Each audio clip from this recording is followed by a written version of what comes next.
look at the rise of the billionaire class in this country and wonder, when is enough enough? At what point does the urge to collect and control drown out the idea of compassion and community and any sense of humanity? Because let's be honest, what's the end game here? How many billions does someone need before they finally call uncle and bow out of this race to the top? A race where the prize is hoarded wealth, while millions and millions are just one illness away from bankruptcy, one missed paycheck away from losing their home. A race where the winners build empires and everyone else lives with fear. So somewhere along the way, winning started to mean winning alone. And there's a strange paradox here.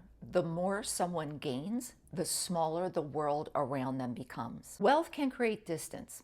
Distance from struggle, distance from uncertainty, but also distance from all of the things that remind us that we're connected, because it also creates distance from meaning, distance from community, distance from the simple truth that no one leaves this life carrying anything they've accumulated.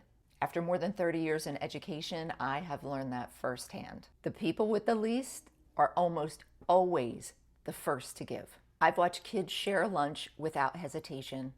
I've watched teachers spend their own money on supplies. And I've watched families with very little help other families with even less. When you start to see that everyday type of generosity long enough, you wonder how we wound up with a billionaire class treating enough like a finish line that they are terrified to reach. Somewhere we blurred the line between accumulation and achievement. Like the highest calling someone can have is stacking wealth like extra credit.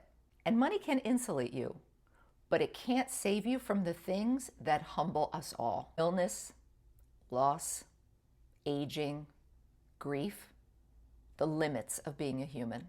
And when those moments come, what matters isn't what you owned, it's who you were.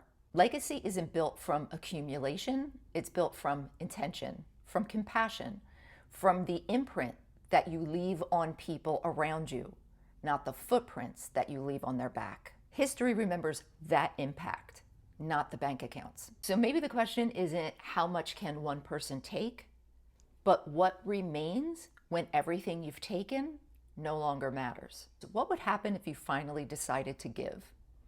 Because the rest of us, we've been doing it our whole lives.